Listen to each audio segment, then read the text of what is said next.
James Giordano here today from Georgetown University. He is a professor. I have to read this because it's a lot. He's a professor in the development of neurobiology and biochemistry. He's a chief of neuroethics studies program and the co-director of the O'Neill Pellegrino program in brain science and the global health law and policy at Georgetown University. He served on the joint staff of the Pentagon, and in this area he heads up the EU Human Brain Project. He's going to talk a little bit about that today. He's tasked with his work is dedicated to the studying and defining of current and political dual-use capabilities in neuroscience and neurotechnology. It's an extremely in-depth discussion. I encourage you guys to ask questions at the end. His area is, his expertise is in brain science and can be developed and engaged in military applications, warfare applications, bioweapons, both by state and non-state actors. So I'm going to head it over to Jim. Great, thank you. Thank you. It's really a pleasure to be here. It's my second or third time being out at Livermore. I've been working for a while with Zach, and that's been a real pleasure. And of course, my ongoing work with Paris and company. As Paris mentioned, one of the things that I do is I do brain science, and I've worked in the area of translational brain science, which is bringing brain science from the research bench to the bedside for about the past 32 years. So I've been doing this for a while. Brain science, as you may know, has also had a fairly rapid development and trajectory of its capabilities, moving from fairly simple approaches to studying the brain to far more complicated approaches that I'll talk to you about today. But like with so many other areas of science and technology, the capability that is conferred by the science, that is the knowledge, and its techniques and its technology, therefore its tools, giving us implements, to affect in some way a biological system, renders it relatively powerful to do a whole host of things. Now, as Paris mentioned, of course, I also work as the chief of an ethics center at Georgetown. I'm working within the Pellegrino Center for Clinical Bioethics. And what I do is an area called neuroethics, a relatively new field, but not per se. The idea is that the title of neuroethics has only been around since about 2002 in formal use. But the idea of understanding the ethics, legal, and social issues and regulatory issues that arise from any science and technology are quite old. What makes neuroethics a bit more interesting and perhaps unique is that the thing that we use as the focus of our study, the brain and those techniques and technologies that go into studying the brain and in some ways affecting the brain, remain relatively unknown to us. I don't care how you twist this. There's really none of us in this room, and I've been a brain scientist for over 3 decades, who could tell you how the great stuff of cognition, emotion, and even behavior arise in and from that gray stuff of those squirting, squirting cells that exist in your head. We don't know that. If I were going to be Aristotelian for a moment and sort of wax philosophically, what I could tell, you enjoyed it, that's good. So I always look for the philosopher in the crowd who gets the Aristotelian gig. The issue is very simple. We don't understand what's called the efficient cause of what the brain does. We know how it works as a basic biological system. We might even speculate, and very realistically, why it's important to a biological system. But do we know how the brain makes, quote, mind? No, we don't.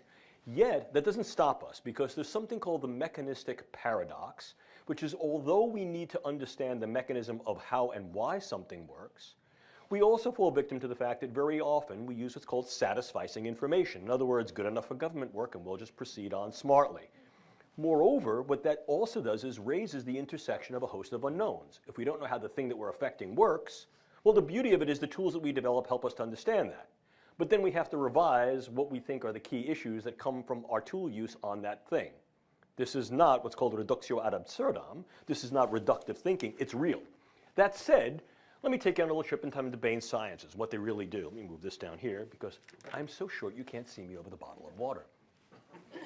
So this slide, I think, very nicely demonstrates for you a relative 100-year history of the brain sciences, going back to an anatomical diagram that was pioneered right after the advent of anesthesia in the middle of the 1800s to be able to allow direct access to the living brain neurosurgically.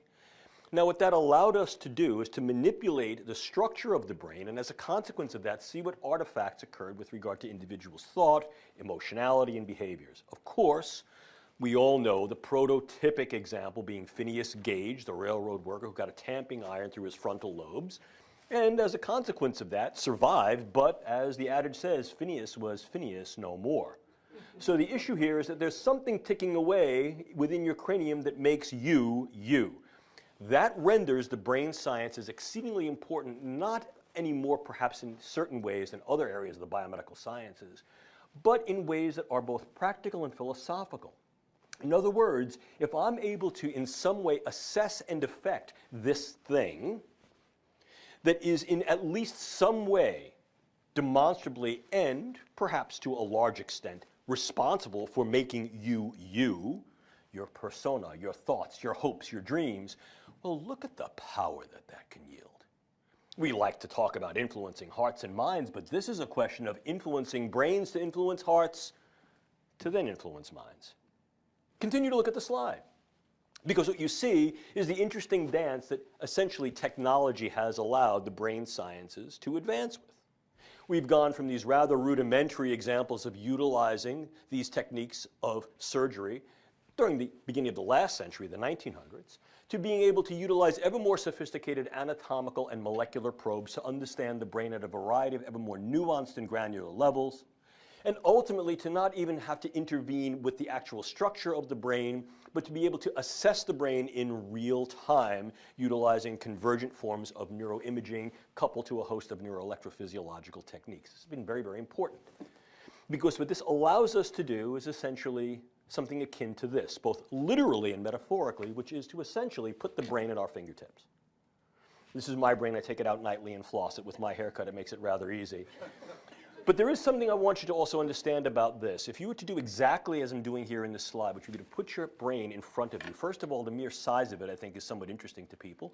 We tend to think it's a lot larger. It's not. It fits in the palm of your hands. But now let's wax a little more philosophical but very practical with that same analogy. If this is something that fits in the palm of your hand, every hope, every dream, every thought, every aspiration, everything you love, everything you hate, fits in that organ. And if I really wanted to wax philosophical, everything that humanity has ever done and will be is a consequence of that organ's function. Once again, we're talking about power. But let me tell you a little neuroanatomical and neuroscientific adage. We have a saying in the brain sciences, see one brain,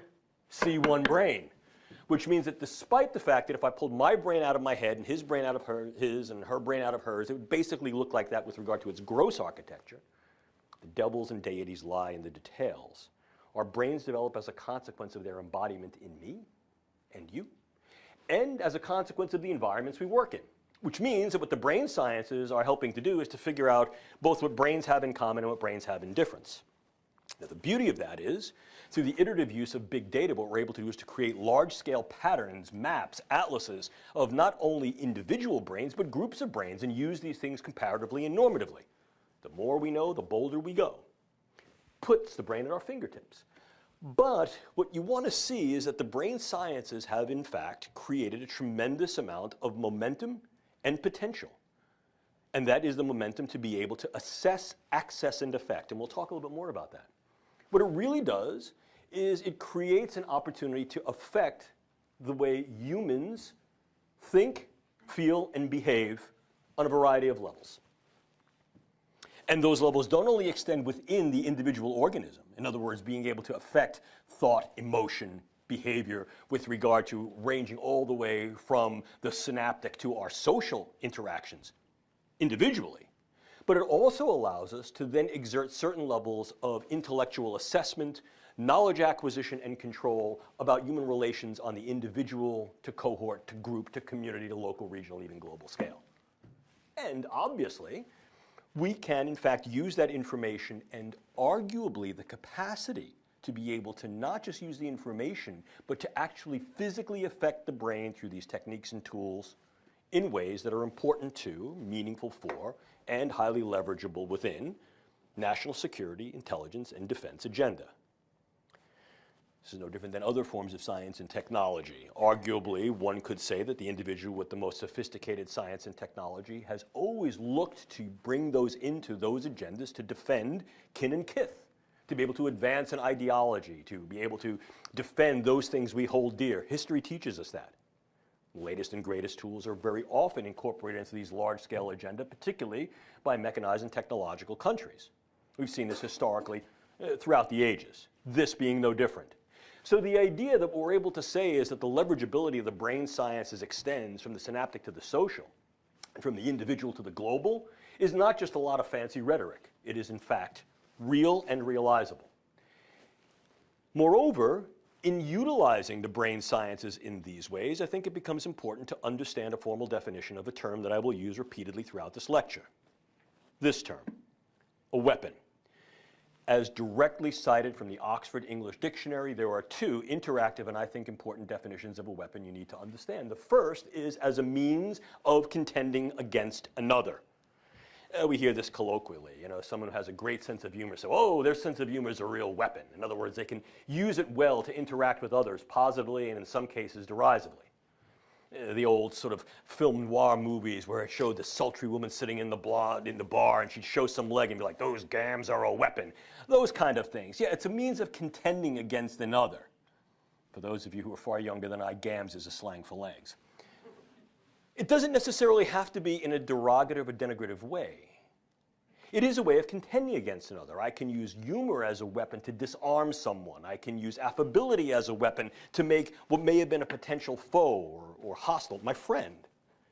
But I think the way that we use the word weapon more colloquially is the one that comes to mind and should not be ignored in this context, which is this, something that can be used to injure, defeat, and or destroy another, a potential enemy. Put them both together, you have this wonderful 25-buck definition, and I usually impugn anyone who reads off a PowerPoint slide, but I just want to reinforce the definition. Something that mitigates aggression and fosters thoughts and feelings of affiliation or passivity. Oh, in other words, if I make my enemy my friend, not my enemy any longer, that's still weaponizable, and or something that incurs burdens of morbidity and or mortality. The idea of this is something not only used to influence and deter, but actually to, in some way, mitigate or prevent an individual from exercising those actions towards me and mine. If we look at weapons and we were to trace these historically, I think Ruddington provides a very, very good overview of the history of weapons. There are a number of different books that could provide this for you. Everything from somebody picking up a rock and using it a la 2001: A Space Odyssey, all the way up to the contemporary use of very, very sophisticated forms in S&T. What we see is as the momentum of S&T increases, the weaponizability of that science and technology in a variety of realms also increases.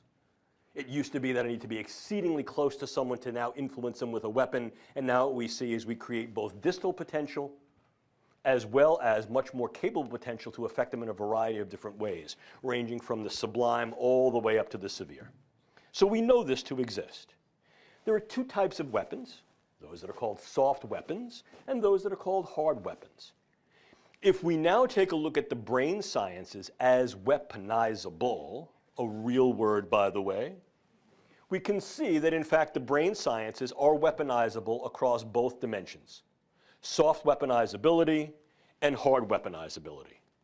In the former sense, we're seeing that the neurosciences can be used to gain economic leverage, not least of which is because neuroscience and technology commands and captures $175 billion with a B dollar annual market space. There's a tremendous amount of global economic leverage that can be occurred and affected, but can also be used for somewhat softer applications in the national security space, inclusive of intelligence purposes and the use of neuro and cognitive sciences to develop insights to and techniques for psychological operations and information systems, what is referred to in military parlance as PSYOPs and MESO.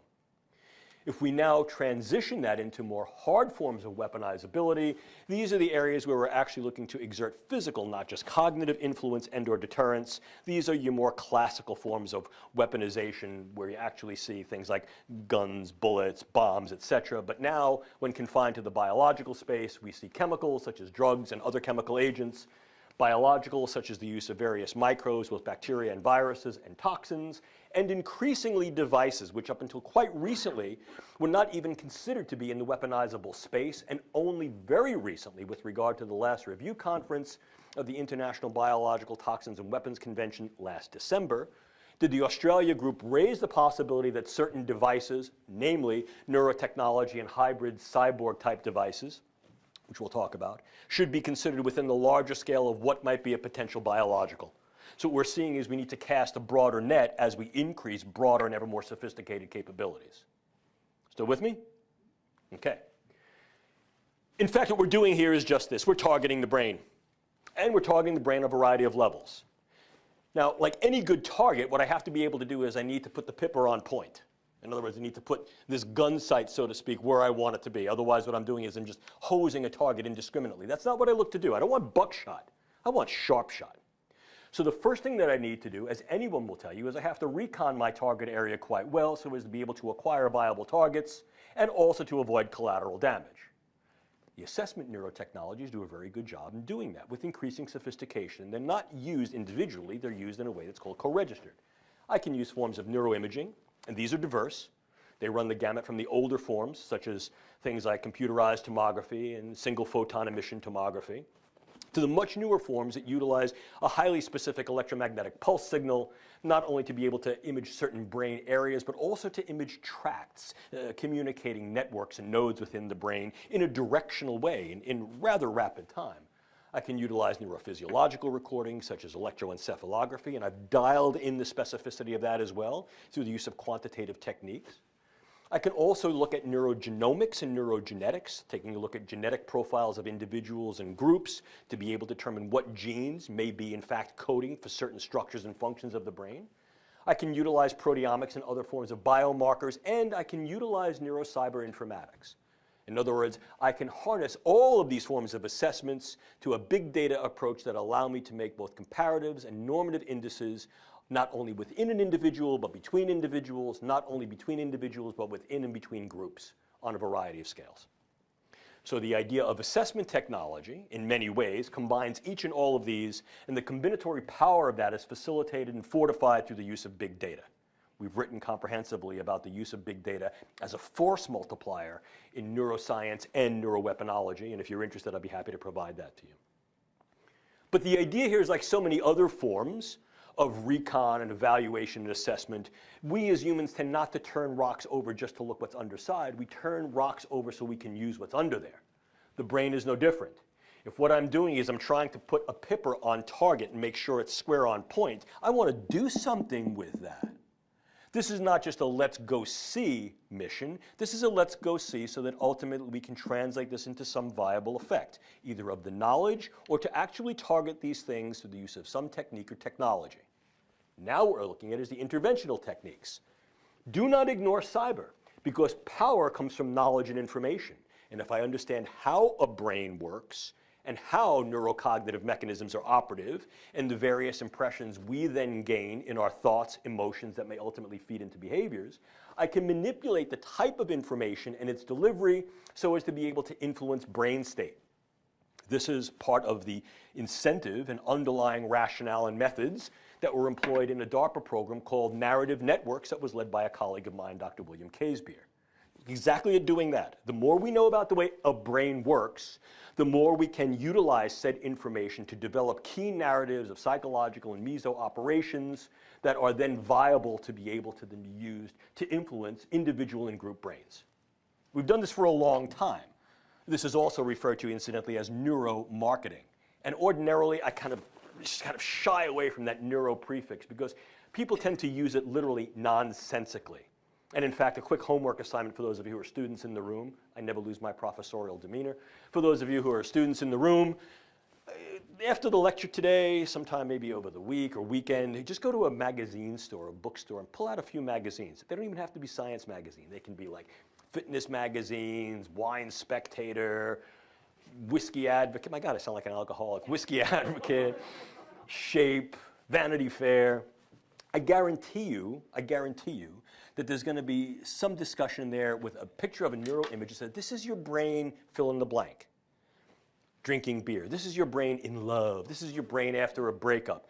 We like to use the brain sciences to sort of import this type of information. And moreover, the idea that we're able to utilize this in a way to understand how brains work to influence various marketing stratagems is becoming ever more the norm.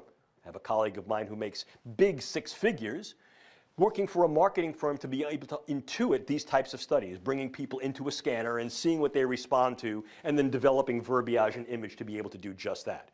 That narrative extends beyond the commercial space. It also extends into the defense space. And I refer you to a group of reports that we've been putting out over the past few years through the Strategic Multi-Layer Assessment Group that's headed by a fellow named Doc Kabayan at the Pentagon that looks exactly at that, the neurocognitive dynamics of deterrence. This is still somewhat soft. We still tend to rely more and more on the older forms of get in there and do the job. And now what we're looking at basically are things like drugs, bugs, toxins, and devices. One more time, drugs, bugs, toxins, and devices. Each and all of these being capabilized by ever more sophisticated, ever more advanced, and iteratively more capable, doable forms of neuroscience and technology. We'll talk about each of these in some detail. But what we're able to do with these is not only develop better drugs, but more specific drugs. I had the opportunity and the pleasure to interact with some from the research groups here this morning who are working in the area of nanopharmacology. The idea of harnessing nanoscience to be able to make the drugs more penetrable, more accessible, and more selective in their capability to do just this. Target key brain sites and networks that have shown to be operative and functional in certain forms of our thoughts, emotions, and behaviors. Moreover, to be able to develop new forms of biologicals, not necessarily that are lethal, but that are morbid. And one of the more successful approaches to doing this is through utilizations of genetic modification of these microbes so as to take those microbes that were relatively benign and make them somewhat more morbid in their profile, make them more virulent, or to allow them to be more capable over a longer period of time so that they can be used against various individuals and populations with a greater level of efficiency. We can also develop new forms of neurotoxins, and since neurotoxins for the most part are peptides, they degrade fairly rapidly. But here too, forms of genetic modification, forms of nanomicellar encapsulation and delivery can allow these to become newly available and newly more potent and viable for the use in the weapon space. And once again, we're now exhibiting a new horizon of possibility, which is the neurotechnological device space. Each and all of these, what I should let you understand, is engaged by this particular process, which is a real term, integrative scientific convergence. It is a term that a colleague of mine, formerly at the State Department, named Dr. Ashok Vashasta, has been working very, very closely to advance and understand, and it's essentially represented by this neat little cartoon. It's a de-siloing of the capability space. It's also a de-siloing of the opportunity space, both for problems and problem resolution and problem generation yet again. In the past, when I grew up in science, as many of you have grown up in science doing, for those who are sort of more of my generation, you recognize you had fairly discrete silos of disciplinary operation. Those of us in chemistry who talked to those of us in biology, and there was some crosstalk, cross-fertilization, but very often they occurred at the top and the bottom of the silo.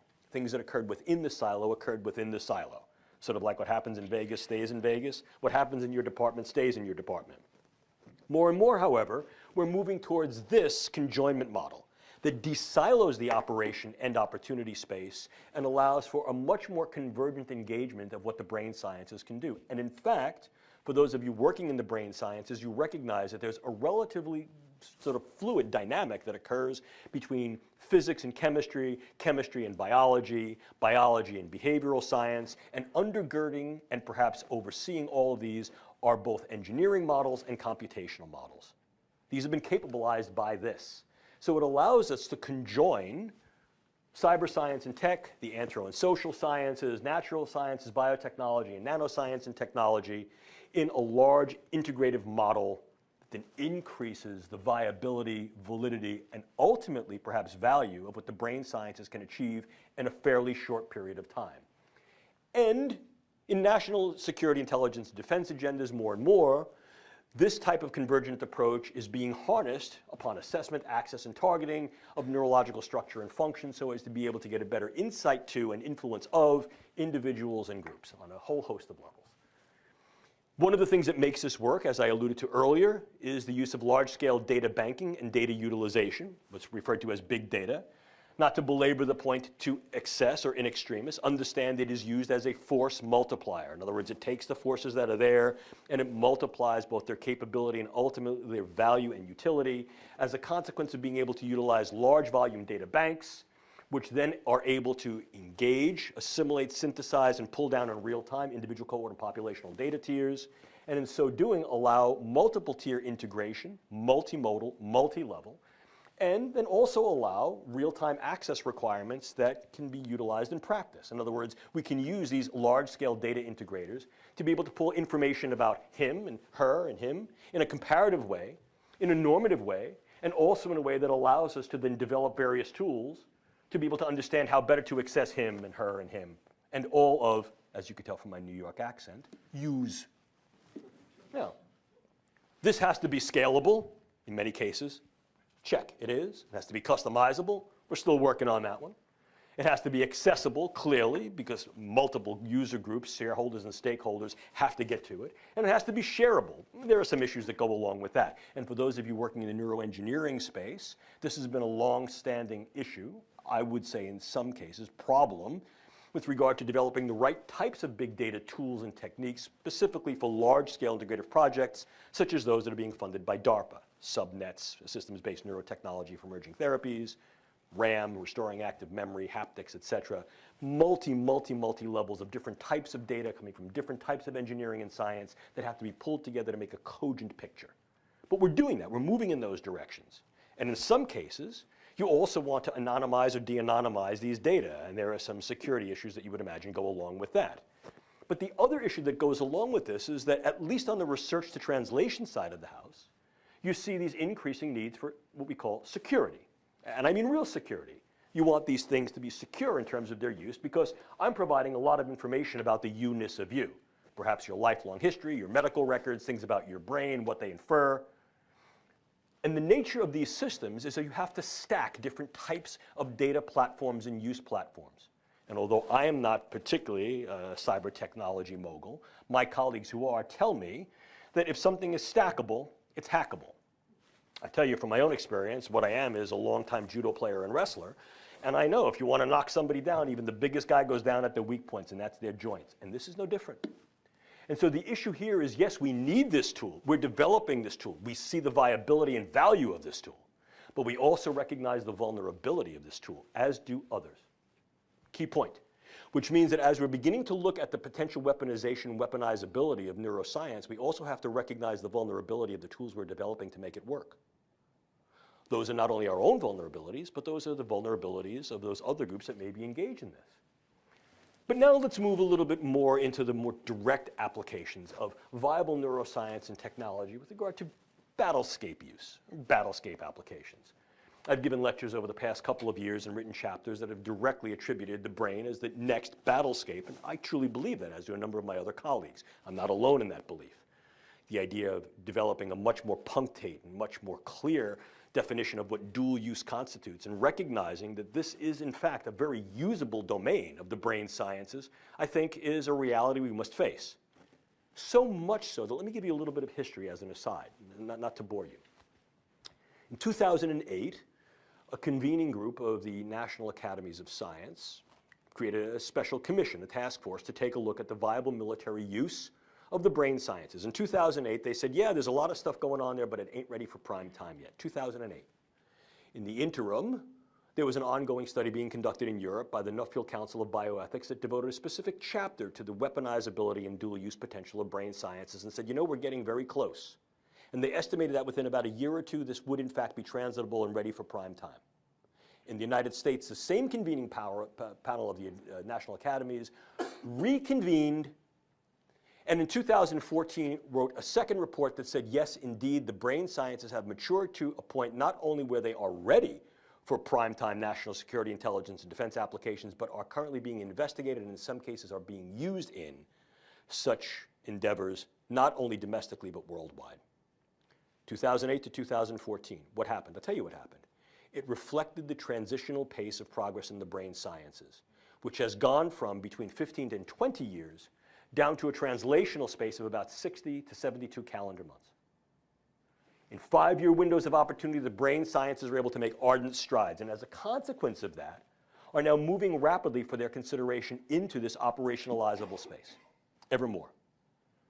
What I caution against very strongly is two things. Number one, crying wolf, and number two, what we call Chicken Little phenomenon. The first is wolf, wolf, wolf, and there's no wolf there.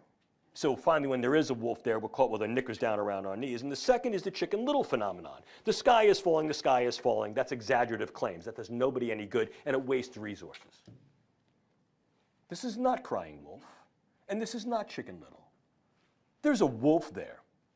And although it may not be that the sky is falling yet, folks, it looks like rain. Bring an umbrella. That said, what's going to rain down? This. Various uses of neuroscience and technology in intelligence, security, and defense operations. So for example, if we take a look at the intelligence and surveillance space, our group has been very focused upon the capability of something called NeurInt, neurocognitive intelligence, which really represents not only assessing various neuropsychological factors that are operative in narratives of individual and group activities and the cognitions that underscore them, but also harnessing intelligence operators to brain-machine interfacing systems so as to allow an increased capability through reciprocal dynamic robotics, whereby the system is doing certain things quite well, the human operator is doing things quite well, and they reciprocally learn from each other. Demonstrated shifts in performance curves to the left, in other words, improvement in capability, has been demonstrated through some of these techniques. And the use of large-scale databasing that's able to present and engender certain patterns of salience to pull signal from noise has been very helpful in this. Is this a work in progress? Yes, absolutely. Is it in progress? Very absolutely. Moreover, we can utilize various types of brain assessment and access approaches for forms of biotracking, getting what's called neurological signatures or brain signatures on key individuals that then may be representative of whole groups. This speeds back to what we discussed earlier, the neural narratives. If I understand how his brain works and how her brain works, and I'm able to do that on a broad enough scale, I can develop patterns, and as a result, I may be able to use that in ways that inform my intelligence. It synergizes and force multiplies my human intelligence, humint, my signal intelligence, sigint, and my communications intelligence, comment. NeurInt, coupled with assessment and access, gives me said capabilities. But I can also begin to utilize this for intelligence acquisition in different ways. I can, for example, utilize neuropharmacologics and various forms of brain stimulation to be able to extract information from key intelligence targets in ways that are far less deleterious and or harmful to said targets, and as a result, uphold a higher, if you will, moral conduct in the face of various forms of intelligence operations. Now that I've said that, I should tell you that this is not without argument, because there are those that think, wait a minute. The last sanctified space is that of my consciousness, and you're using this stuff to invade that? You're right. There's an ethical argument there. Is this more or less harmful than other means of information extraction? Well, I mean, clearly, I think this is not only a debatable point, but an importantly debatable point, which forces us to essentially set parameters and limits and ask not only can we use this, the answer is yes, should we use this? And if the answer there appears to be yes, then the far more granular, specific, and ever more important question is really how, when, under what circumstances? I'll keep you poised in excitement and anticipation on the ends of your seat for the answer to that, which comes later in this lecture. For those of you watching on video, stand by. So what we understand is this possible? Yes, it is. In fact, it came up in our discussions this morning.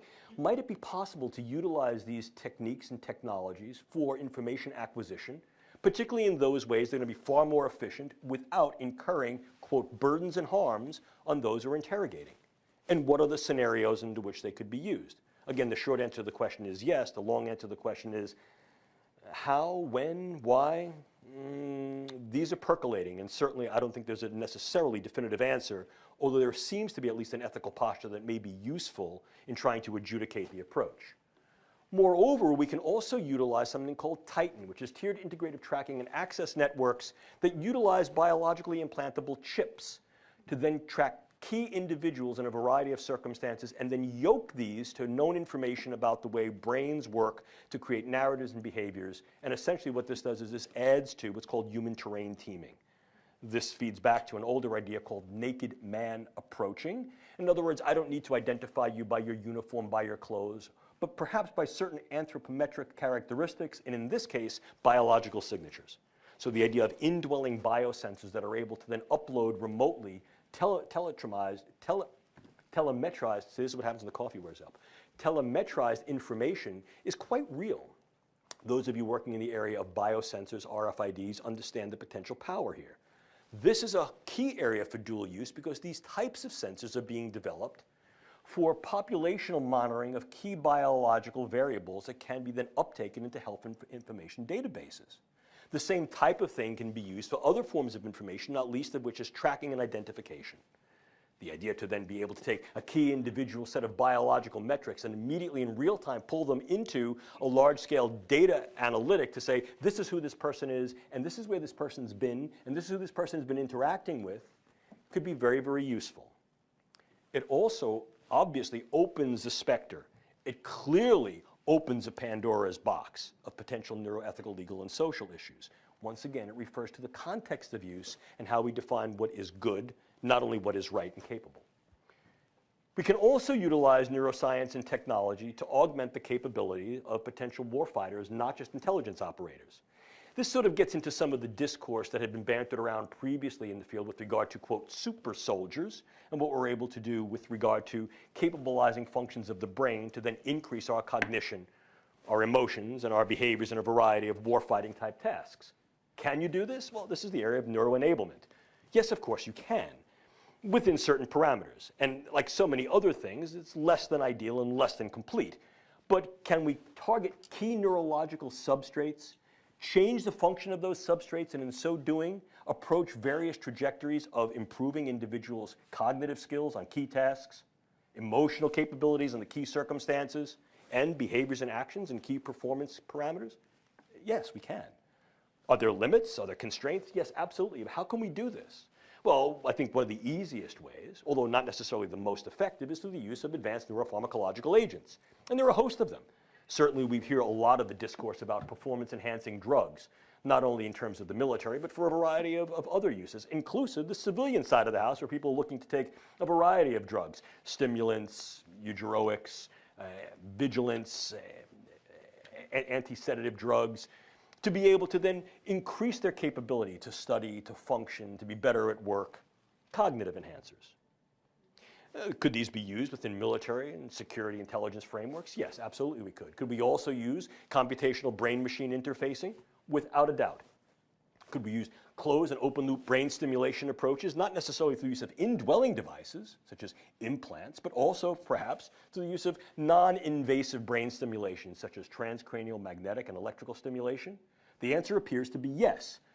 The short answer. The long answer is that it is exceedingly context-dependent. It's based upon brain state, based upon task, and we have to define what exact parameters of performance we're looking to affect, and what changing the function of nerve and brain does to change the relative outcomes with regard to these performances.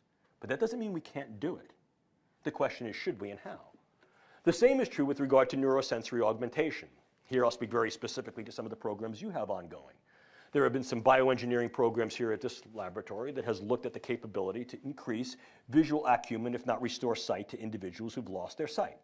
Increase capability to create second and third generation cochlear and auditory implants.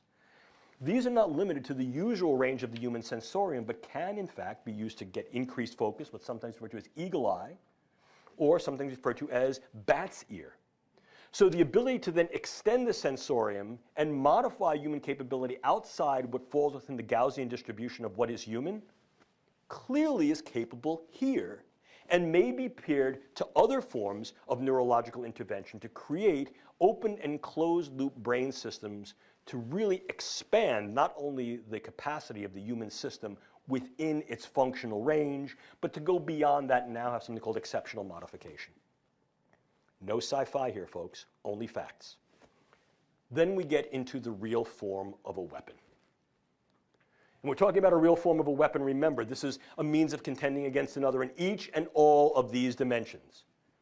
Assess and predict their escalations to violence so that we may be able to intervene, perhaps mitigate those, mitigate said aggression directly or indirectly, incur certain burdens of morbidity that makes them less likely to engage in combative or violent activity, and in some cases, induce mortality. These are all viable operational definitions of a weapon, and can neuroscience and technology be employed for these? Each and all. One of the areas where we're looking to refine the capabilities of neuroscience and technology is something referred to as non-lethal or less lethal weapons. And while one might think that the ethical argument strongly supports these directions, here too, there is in fact a strong discourse that pushes back against any potential military or warfare applications of the brain sciences that I think you need to understand. The reason I bring that up is that this can do two things. Number one, it creates a posture where the neurosciences cannot and should not ever be used for these types of operations. Please understand, my feeling on that is, wouldn't that be a wonderful thing? If we could in fact look ourselves in our eye as humanity and say we shall never employ science and technology for those means that may be destructive against others, irrespective of whether or not those individuals are aligned with our ideology and our beliefs. Yes, that would be. The reality of the situation poses itself as something quite differently, however. And the problem we need to face is that certain prohibitions, if not frank proscriptions against using brain science in these potential ways, even defensively, may create an opportunistic window for others to be able to then pursue these approaches more vigilantly and more aggressively. It's a balancing act, folks. I'm not going to necessarily tell you how to resolve it because I don't know, and it becomes difficult. There are certain things we can do on the research side of the house to dial back who does the research, what type of research is done, and what it's used for.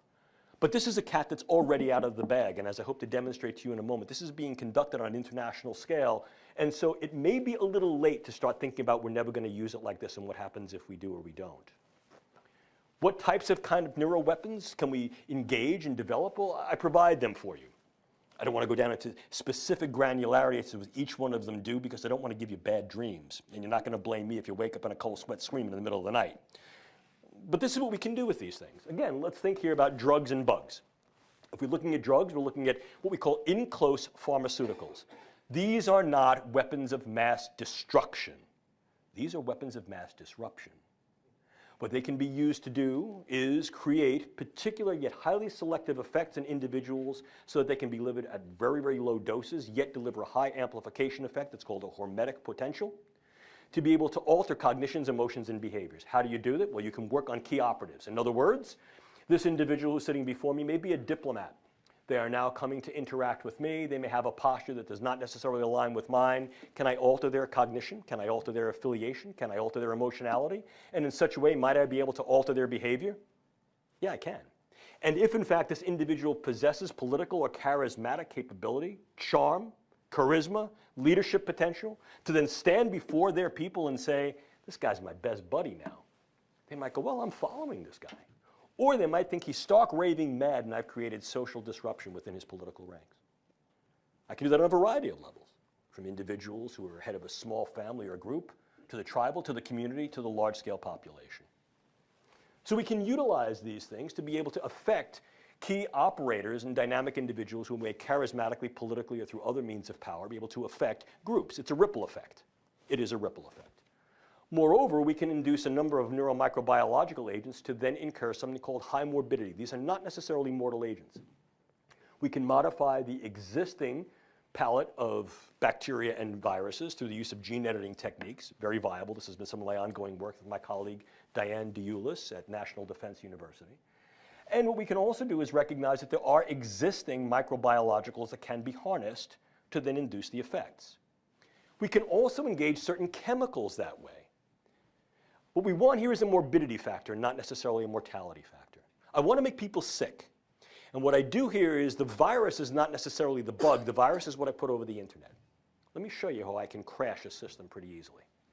I affect key individuals here, here, and here.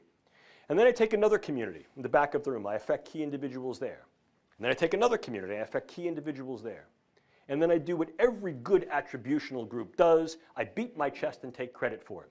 And what I put out over the internet is, this is a virus, a bacteria, an agent that I have infiltrated into your fill in the blank.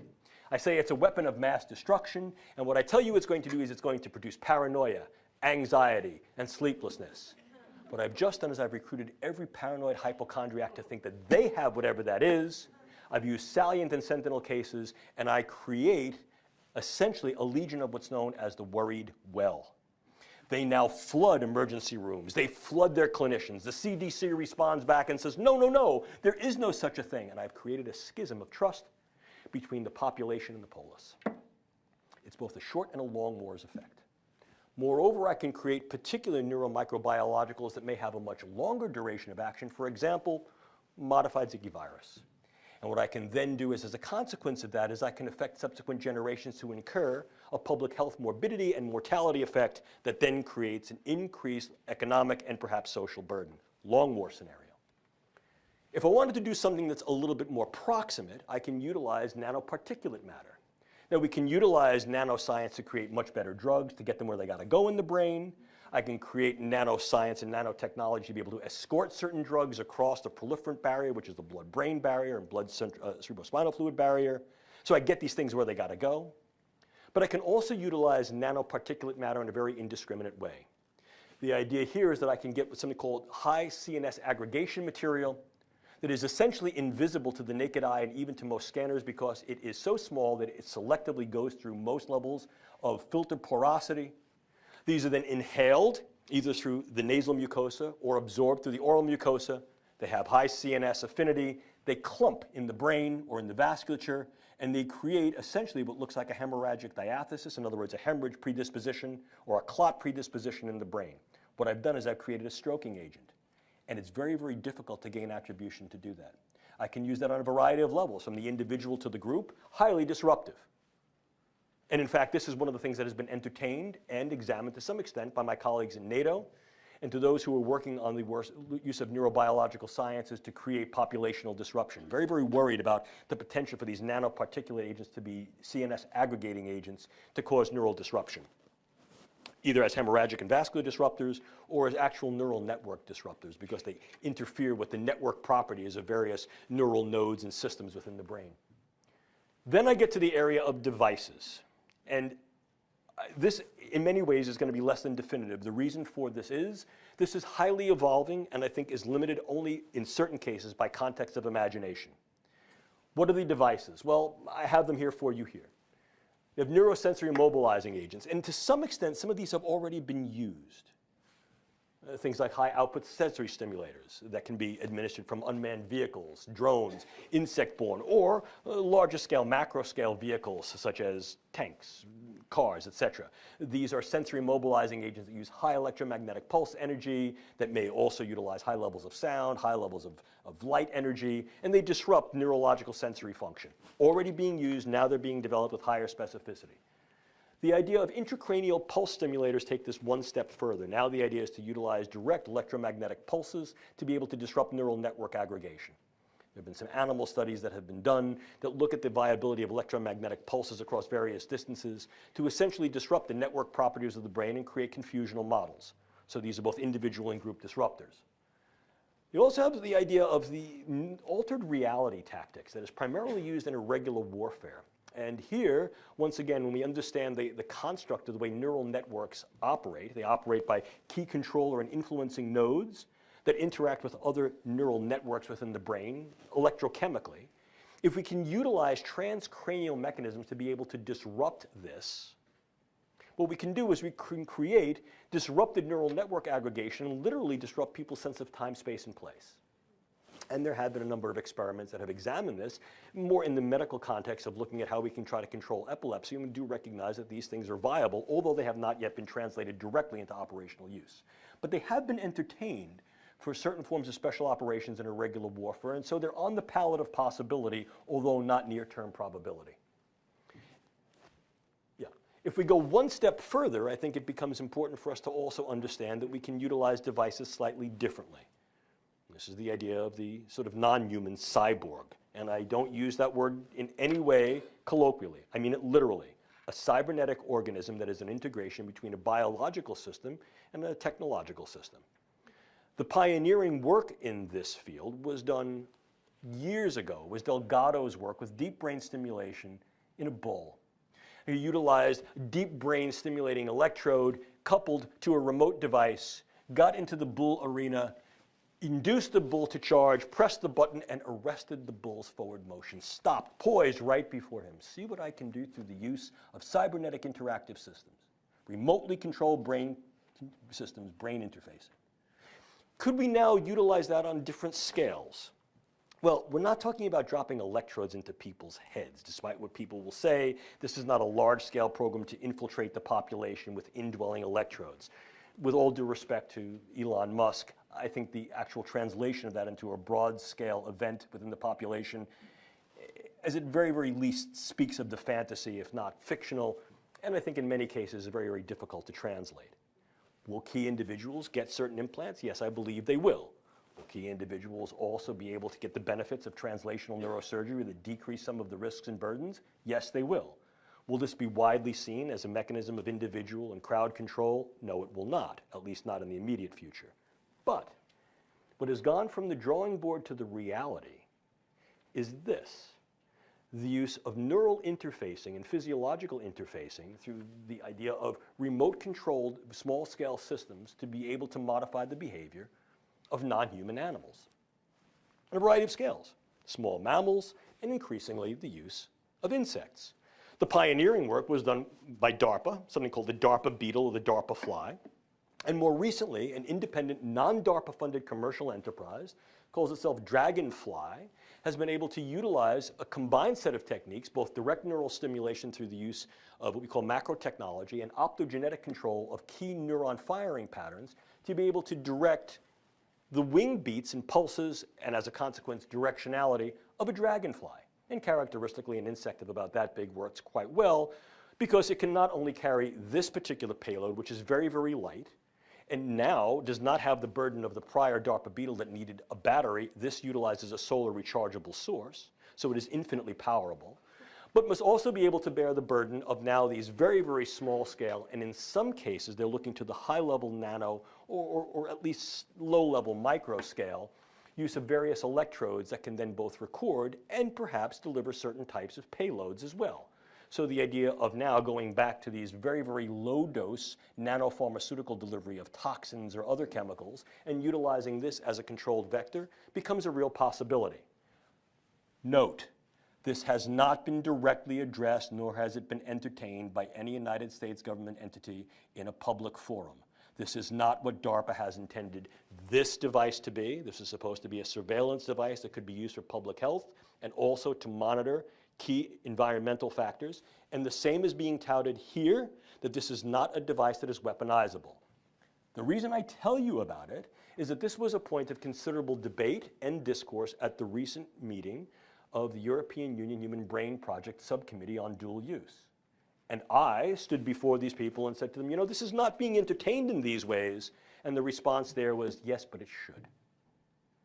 And so the fact that people are thinking about this, but this was not explicit intent, means that it is, in fact, capable to be developed in these directions. And that becomes a real concern and consideration. So when we're looking at this idea of neuroscience and technology for national security, intelligence, and defense, I think the take-home message here is that, yeah, we can access and affect, manipulate and control, so to speak, neural systems to affect, alter, change, direct minds via brains, and therefore the hearts in which those minds are embodied.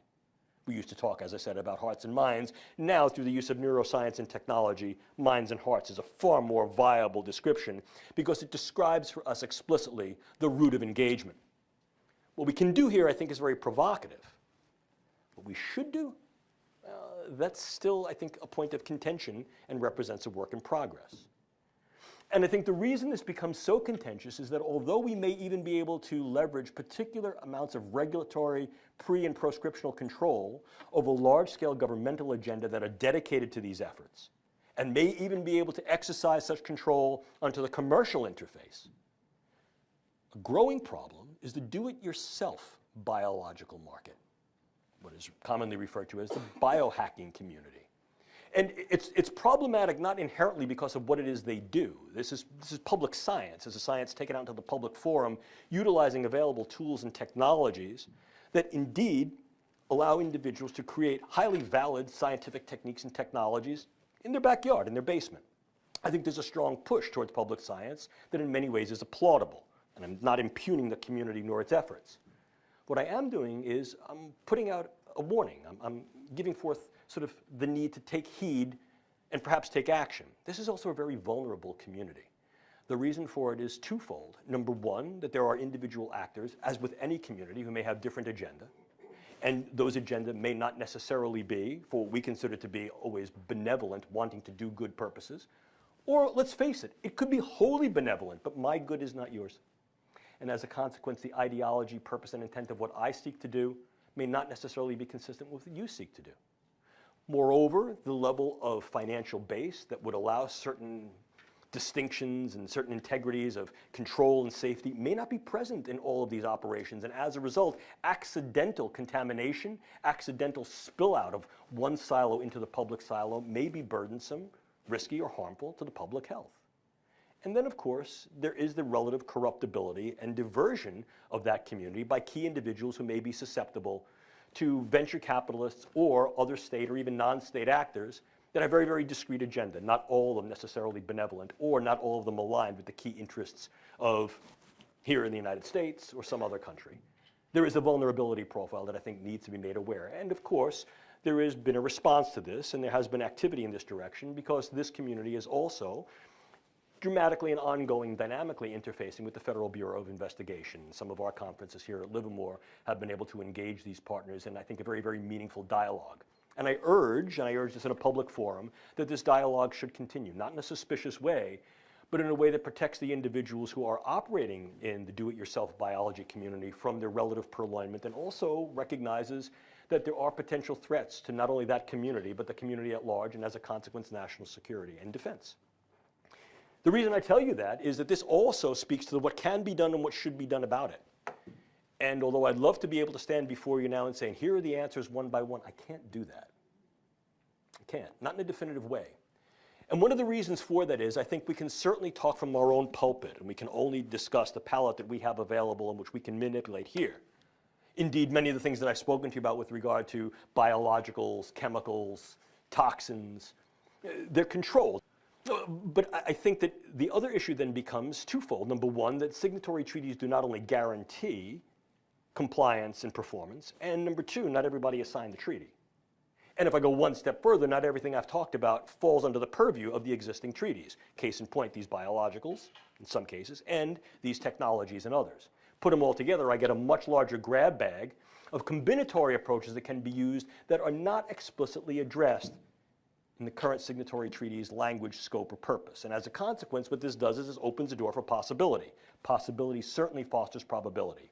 Moreover, this is being conducted on an international scale. Recent estimates, not speculations, I sound like a broken record, I talked about this morning, not speculations by the Neurotechnologies Industries Organization, has predicted that by 2025, greater than 50% of international neuroscience and technology will be conducted, listen to this, outside the West. Not outside the United States, not outside Europe, outside the West. Now that's an important consideration because what it demonstrates is a shift in the capability potential and ultimate power that can be yielded by this. I'm not saying it's a good thing or a bad thing, it's a thing. But I think it becomes important for you to understand is that this also needs consideration because of the fact that not all philosophies are aligned with our own. Moreover, the needs and values of other cultures may not necessarily be the same as ours. And they have every right in the world to be able to engage that cosmopolitan viewpoint. In other words, certain cultures have different philosophies that then acknowledge different needs and different values in distinct ways. And if in fact we recognize this, it demands a larger discourse, one that brings together international partners in a cooperative way to be able to both pulse the field and in some cases policy the field. And that's critical. Because failure to do anything right now leaves an opportunistic space wide open, and moreover, overt proscriptions in these areas, without consideration for that opportunity space, can incur certain vulnerabilities. This is not something you want to get caught with your pants down about. Level of proper investment, attention to detail, and engagement, I think, is important. Is this the only weaponizable form of science and technology? No. Is this a huge threat that leverages up there, for example, with nukes, dirty bombs? No. Is this certainly, I think, a growing reality, and as such, a viability for risk and threat? Yes. Does the appropriate level of attention need to be dedicated to it and action then need to be articulated thereupon? Yes, absolutely. Do I have a specific number or percentage of time, investment, and dollars that in fact should be dedicated to this? No, I don't, because I think it too needs to be iterative in keeping scope and pace with the science as it develops. On the world stage, as I said, you've seen non-state actors, you've seen do-it-yourself neurotechnologies, and increasingly, what we find is that this is becoming not only, I think, a valid concern, but a viable concern, given the relative facility of neuroscience and technology. We can pull this stuff right off the shelf. Much of it, particularly in the direct-to-consumer space, then becomes available to do-it-yourself as well as a variety of state and non-state actors. Moreover, there are dedicated efforts by a number of states that are keenly investing in the neurosciences and neurotechnologies, many with explicit dual-use capability and potential. Third, this is being undertaken not only by nations, but by independent actors that are then being venture capital funded, both explicitly and implicitly, by various nations that have keen interest in developing a disrupted or at least directional balance of power in this opportunity space. And as I've tried to show you in this lecture over these past 40 minutes or so, this can occur in a variety of applications. And the lack of commitment to at least an understanding and good depiction of it on our side can, in many cases, not only not preclude others' initiatives, but in some case, opportunize it. So clearly what we see is that this gives rise to a whole host of neuroethical, legal, and social issues. I'll not bore you with these in detail, but I think we can parse those into those that are focal to the technology, intersection of unknowns, their capabilities and limitations, and runaway effects, not only of the science and technology itself, but runaway effects of individuals who recognize its power and then take this into trajectories that we ordinarily would not assume would be engaged, because we may think there are limits and proscriptions. The idea that, well, we won't go there doesn't mean that someone else won't. Furthermore, I think that there are some ethical, legal issues that need to be raised, not only with regard to what we're doing with the science, but what can be done with it. The inviolability of mind and self, what we talked about earlier. Could we use these for interrogation? Could we use these in warfare? Yes, we could. Should we? But we could argue, well, less harm is going to be incurred, but really, what are the harms once we get into the relative inviolability of the brain space, the last private domain, if you will? Oh yes, I know the counter-argument says we do that already, and perhaps that's valid. But I think developing that discourse in a very, very realistic way at the level of granularity that's necessary will be important to each and every step forward. Moreover, if in fact what we're looking to do is to be able to gain a broad base of information and be able to pulse that information through relative discrepancies and ultimately transgressions, we then get into arguments about what constitutes privacy, what constitutes protection, what is mitigation, what is manipulation, and then how do we entertain these things on the world stage. And if we're looking to say, well, we understand that perhaps we need to go in this direction, as many have argued, well, what ethics are we going to use? Some form of civilian ethics that's operative, for example, for the life sciences and medicine, perhaps, and that may be viable in research, but in translating research to operations, what do we use then? The idea of justification both in and for war, a just war and just conduct under war? Or perhaps we need to explore yet another ethical principle that was also very well explicated under the Augustinian maxim, which is the idea of jus contra bellum, which essentially means justification of use to prevent war. But how far do you go? To what extent? What represents benefit? What represents burden? What represents harm? I don't have answers, but what I can tell you is that this is certainly what we consider to be a science and technological superhighway. It's a super speedway. And I like that analogy for a lot of reasons, because it's true. There are multiple lanes of entry and multiple lanes of competition. There are a lot of vehicles that are being entertained there. It's a very rapid pace. There are hazards. There are certainly race rules, and though not everybody obeys the race rules, and sometimes if you don't obey the rules, you get ahead of the pack. And of course, there are big prizes. But like any race, you know, the morbidity and mortality going at this speed, with this level of integrity, with this level of momentum, is real. So to be able to handle the super speedway, one of the things that we've suggested is this, something we've called on-ramp. Get it? Speedway, on-ramp. There you go. It's the operational neurotechnology risk assessment and management process or paradigm. And what it really does is it embraces, I think, an older idea that had been advocated initially by Zbigniew Brzezinski, essentially in 1970, 1972. I won't bore you with the quote, you can read it yourself. But essentially the issue here was that the idea that the modification and manipulation through biochemical manipulation of the brain was seen as real in 1970 and has now been realized some 40 years later. This is a real speedway. This is not hypothetical. This is a race that was defined, and like so many other races that are defined, it's simply a question of the technological and scientific sophistication of the entries on the race. It's real. What it forces us to do is to evaluate the neuroscience and technology with regard to its capabilities and its limits. Don't make anything up. There's plenty there to really be concerned about. This is not a bunch of sit under a tree navel gazing and let's make up these hypothetical fictional scenarios. No neuroscience fiction here. Let's utilize neuroscience fact and do this in a capabilized way. Evaluate the real parameters of use. How could these be used? How could they not be used? And as a consequence of that, where do the real risks and threats really lie? What are the benefit, burden, harm parameters of using these or not using these? And ultimately, what are the contexts of applications? Intelligence, security, defense, public safety. In some cases, looking at the research side of the house and the operational side of the house. All of these must fit into this quasi-calculus of how we then approach risk assessment and mitigation. There's nothing new about this. This is a simple, tried and true risk assessment and mitigation paradigm that is now being applied to the use of neuroscience and technology in these key domains. What we've tried to do is to dial in the specificity through the use of some key questions. How do we do it? We identify the risk scenarios, try to model them, craft these strategies for preemption and preparation. Preparation is the big step. Strategies that are relevant and durable, and identifying the plan that's necessary. What do we try to do there is we try to develop these contingencies and exigencies. And in developing these things, it's essentially a four-step process. Looking at the technical rectitude, the right ways that one could utilize any neuroscience and technology. And what I mean by the right ways is using the techniques and technologies in correct ways. Using them in ways that are real, understanding the capabilities and limitations. What are the situational variables that are germane to their use? Could they be used this way or not? Yeah, I could say I want to neuroimage people, left, right, and middle, but am I going to get everybody in the scanner? No, I'm not. So how am I really going to use these things? Evaluation, ultimately a revision of these ethical concepts to guide use and framework for establishing and executing ethical engagement. Very important to do. These last two steps are work in progress. What we've called for in this approach is something called tasker. Groups of individuals can be assembled to look at the problem who are task agile, scientifically knowledgeable, and ethically responsible. Because what we're trying to do is balance the relative goods of neuroscientific and technological advancement with the relative burdens, risks, and harms of potential areas of dual use that could be employed and how those then affect national security and defense.